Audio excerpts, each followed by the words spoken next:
नमस्ते बच्चों। आज हम बात करेंगे अपना जो सेकंड लेसन था 3 महाद्वीपों में फैला हुआ साम्राज्य यानी कि रोमन साम्राज्य, उसके सेकंड पार्ट के बारे में। फर्स्ट पार्ट में अपन ने इनके परिचय के बारे में समझ लिया, आरंभिक काल के बारे में समझ लिया और अपना तीसरा शताब्दी का संकट चल रहा था, उसी में आगे बात करते हैं। तीसरी शताब्दी का संकट का अगर बात करें टाइम पीरियड की, तो कब से कब है? 235 से 284 के बीच में, यानी कि तीसरी शताब्दी का टाइम पीरियड क्या है? 235 ईस्वी से 284 ईस्वी। देखते हैं क्या है तीसरी शताब्दी का संकट। इसे समझो जैसे रोम पर 3 तरफा हमला हुआ, अंदर से भी हमला हो रहा है, बाहर से भी हमला हो रहा है और आर्थिक स्तर से भी हमले हो रहे हैं। यानी कि अंदर जो राजा है वो एक दूसरे से लड़ाई कर रहे हैं सत्ता के लिए, बाहर से जो बाहरी देश आक्रमण कर रहे हैं अधिकार करने के लिए, और आर्थिक स्तर यानी कि पैसों की भी कमी आ रही है। 50 वर्षों में लगभग 50 सम्राट, यानी कि 50 वर्षों के अंदर कितने सम्राट बदल गए? 50 सम्राट। हर कोई सिंहासन के लिए लड़ रहा था, यानी कि हर राजा कह रहा था कि मैं बनूंगा राजा, वो दूसरा कह रहा था कि मैं राजा बनूंगा, यानी कि सिंहासन के लिए एक दूसरे से लड़ाई कर रहे थे। अब देखते हैं क्या हुआ। जब ये सब लड़ाई कर रहे थे उसी के बीच में क्या होता है कि सम्राट तेजी से बदले। 50 वर्षों में 50 सम्राट आ गए, यानी कि एक वर्ष में एक सम्राट रहा।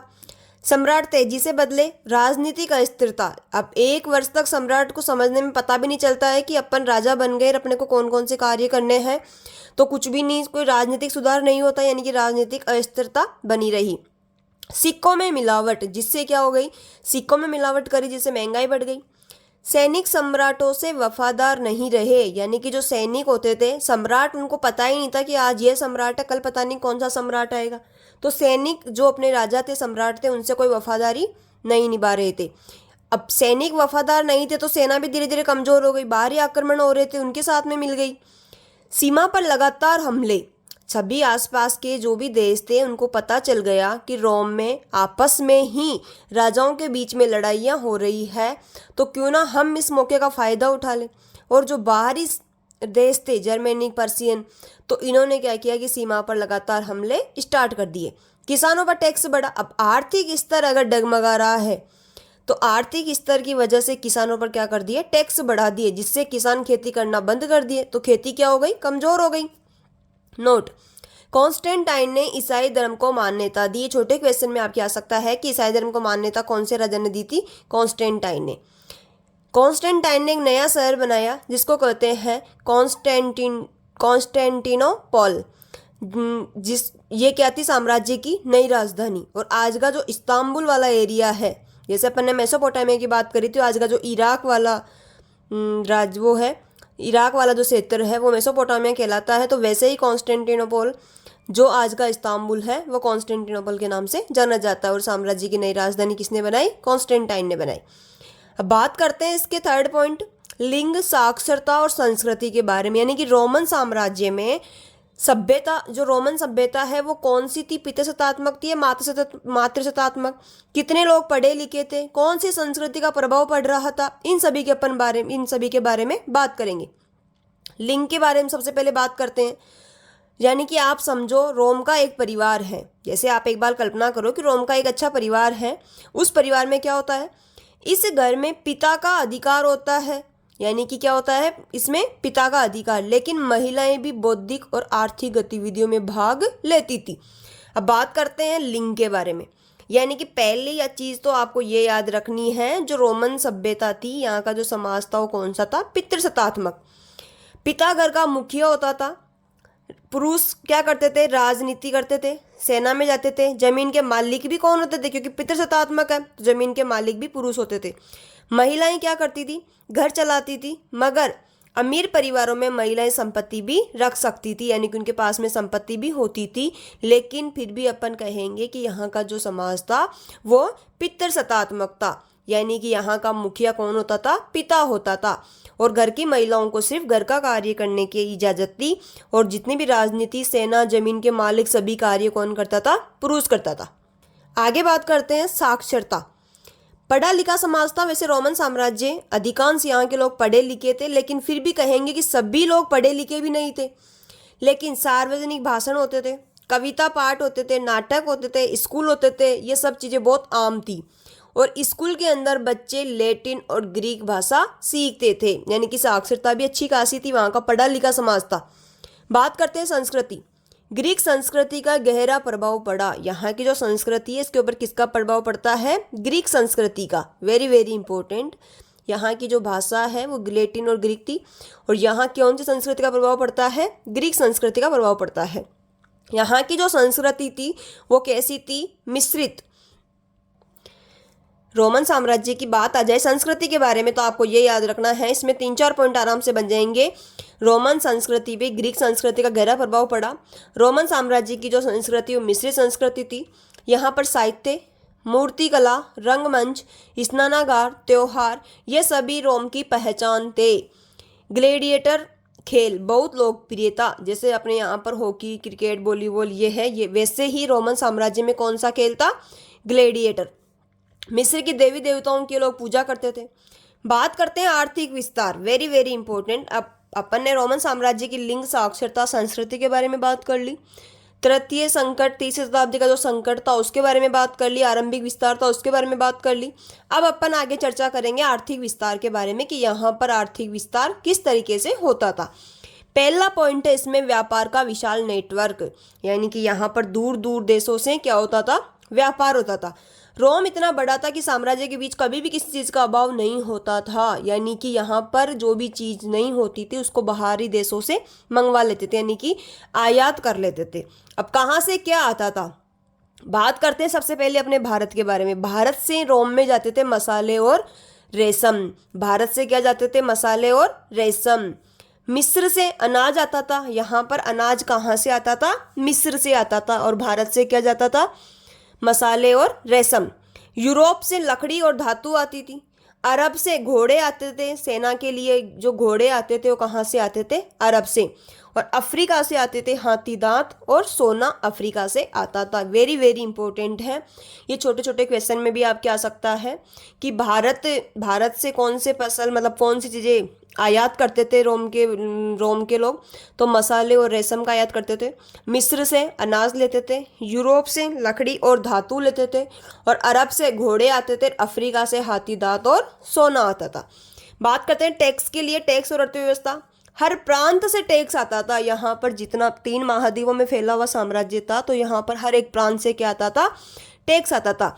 इसी से अब ये जो टैक्स आ रहा है इसी से सेना चलती थी। सेना का जो खर्चा वगैरह होता था वो टैक्स से आता था। सड़कें बनती थी, सड़कों का निर्माण भी टैक्स से ही। और शहर वगैरह इन सभी का ये सभी चालू किससे रहते थे? टैक्स से रहते थे। यानी कि रोम साम्राज्य में हर प्रांत से क्या आता था? टैक्स आता था। 5वां पॉइंट है श्रमिकों पर नियंत्रण, यानी कि यहाँ पर जो श्रमिक थे, मजदूर थे, उन पर नियंत्रण किस तरीके से रखते थे। पहले तो ये बात करेंगे कि यहाँ के जो श्रमिक थे वो कौन थे, यानी कि किसे ये लोग श्रमिक कहते थे।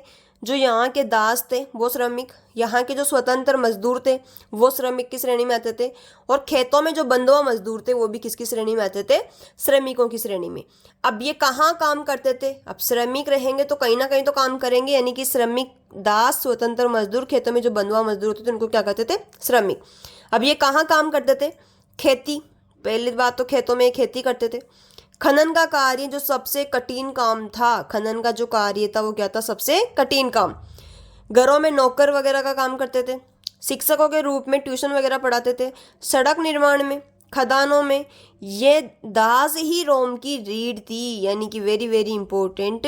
जैसे एक इंसान रीढ़ की हड्डी के बिना खड़ा भी नहीं रह सकता है, वैसे ही जो रोम साम्राज्य था वो रोम की जो रीढ़ थी वो किसे कहते थे? जो यहाँ के दास थे। और दास ये कार्य करते थे। अपन इन पे चर्चा कर ली है। आगे बात करते हैं मजदूरी नियंत्रण। रोम में मजदूरों की मजदूरी तय होती थी, यानी कि इन सभी की मजदूरी क्या होती थी? तय थी। पहले कि आपको 2 रुपये में पढ़ाना है, 5 रुपये में खेत में काम करना है, जो भी मजदूरी थी इनकी तय थी। और दूसरी बात, अगर काम बंद कर देते थे तो वो गुनाह माना जाता था, यानी कि इनको जो काम दे दिया है वो काम इनको करना ही पड़ेगा। और अगर ये काम करना बंद कर देते तो इनको गुनाह की श्रेणी में माना जाता था और इनको फांसी पे लटकाया जाता था, यानी कि इनको सजा दी जाती थी। आगे बात करते हैं अपना 6ठा पॉइंट है सामाजिक श्रेणियाँ। ये हैं जो पॉइंट हैं वो वेरी वेरी इंपॉर्टेंट। ये आपके अभी हाफ ईयरली में भी आया था। वेरी वेरी मोस्ट या इम्पोर्टेंट है ये कि रोम की सामाजिक श्रेणियाँ कौन कौन सी है। तो ये आपको ज़रूर याद करना है, ये आपको ईयरली जो वार्षिक परीक्षा है उसके अंदर भी इनमें से पक्का क्वेश्चन बनेगा। रोम समाज एक सीढ़ी की तरह था, ऊपर वाले बहुत शक्तिशाली और नीचे वाले बहुत कमजोर। यानी कि ये रोम समाज क्या था, एक सीढ़ी की तरह था, यानी कि 4 सीढ़ियों की अपन बात करते हैं। जो यहाँ वाले व्यक्ति थे ये बहुत शक्तिशाली थे, जो यहाँ के बेचारे नीचे वाले व्यक्ति थे ये बहुत ही कमजोर थे। यानी कि एक सीढ़ी की तरह था, ये तो बहुत कमजोर थे, ये क्या थे, शक्तिशाली। अब बात करते हैं चारों श्रेणियों के बारे में।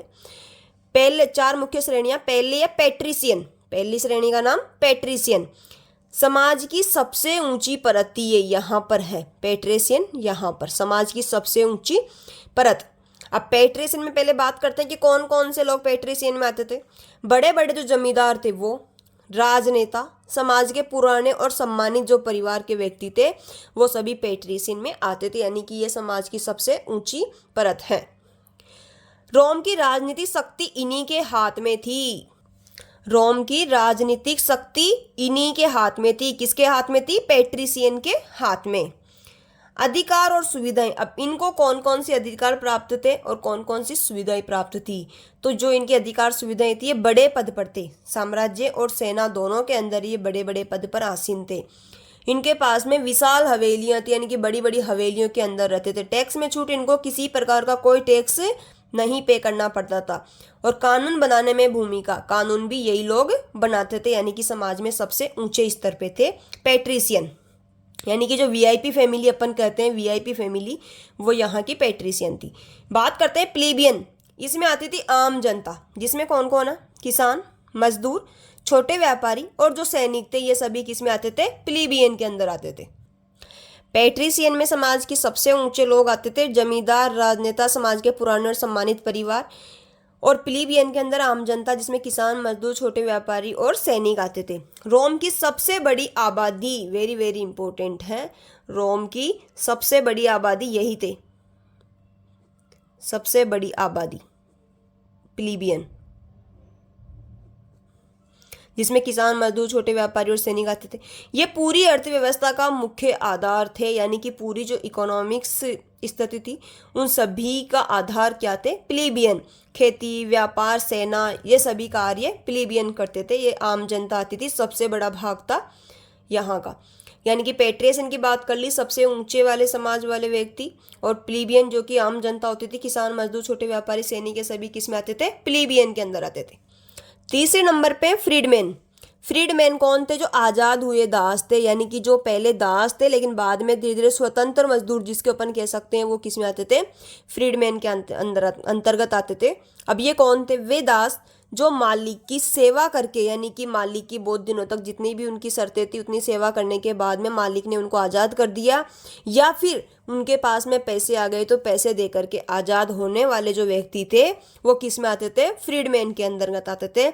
आधी स्वतंत्रता होती थी इनके पास में और आधी सीमाएं होती थी। जैसे आज अपन किसी जेल के व्यक्ति को अगर अपन बाहर स्वतंत्र निकाल देते हैं तो वो पूरी तरीके से स्वतंत्र भी नहीं है और पूरी तरीके से अंदर भी नहीं है, तो वही इनके साथ में होता था।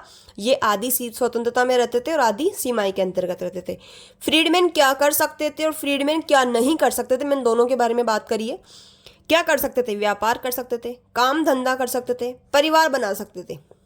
और ये क्या नहीं कर सकते थे, ये बड़े सरकारी पद या साम्राज्य के किसी भी पद पर आसीन नहीं हो सकते थे, सेना के ऊंचे पद पर भी नहीं जा सकते थे और राजनीति में भी प्रवेश नहीं कर सकते थे। ये इनके कार्य थे, ये तो ये कर सकते थे और ये कार्य नहीं कर सकते थे। चौथी श्रेणी में आती है दास, स्लेव्स। सबसे नीचे की श्रेणी दासों की थी। अब ये कौन थे, सबसे नीचे की श्रेणी, यानी कि कौन थे, युद्ध में पकड़े गए लोग। जब 2 युद्ध चल रहे हैं और दूसरे युद्ध में अगर पहले वाले जीत गए तो दूसरे जो भगा कर लेके आते थे, पकड़ के लेके आते थे सैनिक, वो होते थे ये दास। तो युद्ध में पकड़े गए लोग या कर्ज के कारण बेचे गए, यानी कि जैसे किसी फैमिली में पैसों की ज़रूरत है, उन्होंने अपनी फैमिली में से किसी बच्चे को या बच्ची को बेच दिया है, तो वह कर्ज के कारण बेचे गए लोग।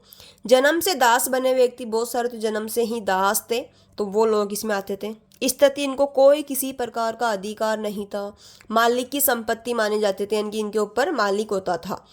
मैंने चारों को बिल्कुल शॉर्ट तरीके से यहाँ पर लिखा है। अगर आप इनको अच्छे से याद कर लोगे तो आपको ये ऊपर वाली चीज़ें सिर्फ एक समझने के लिए हैं, बाकी इनसे भी आप अपना काम चला सकते हो। श्रेणी 4 है, पैट्रिशियन, प्लीबियन, फ्रीडमैन और दास। पैट्रिशियन कौन थे? बड़े अमीर परिवार, अधिकार इनके पास सबसे ज़्यादा थे, स्थिति सबसे ऊपर। प्लीबियन जिसमें किसान और मजदूर आते थे, अधिकार मध्यम थे, ज़्यादा ना तो ज़्यादा थे ना कम थे, और आम लोग थे। फ्रीडमैन जो आज़ाद दास थे वो आते थे, सीमित अधिकार थे, सीमित सीमाएं, सीमित अधिकार, और नीचे आते थे ये।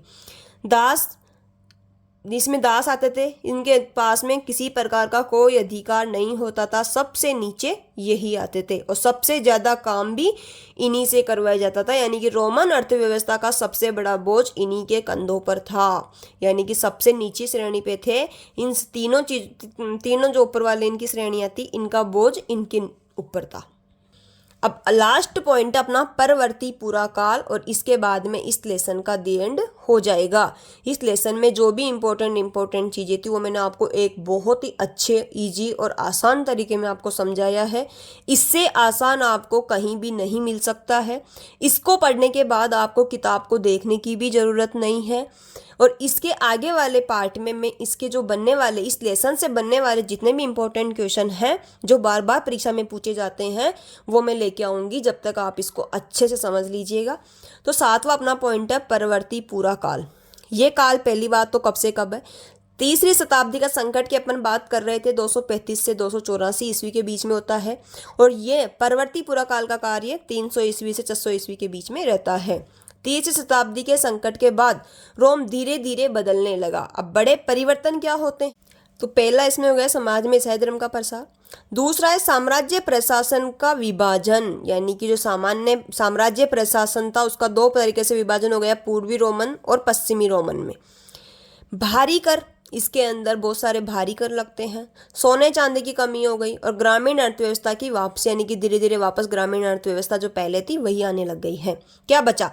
पूर्वी रोम, रोमन कानून, रोमन संस्कृति और ग्रीक रोमन कला का प्रभाव इसके अंदर अभी भी जीवित है।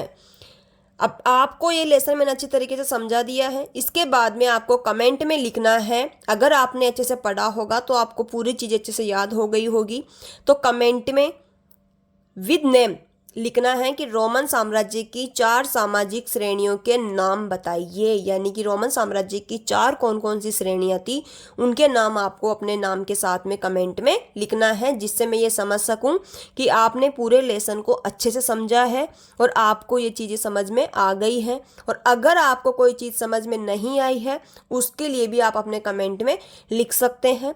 सभी बच्चों को सब्सक्राइब करना है, लाइक करना है, ताकि आगे आने वाले वीडियो का नोटिफिकेशन आपके तक पहुंच जाए। धन्यवाद।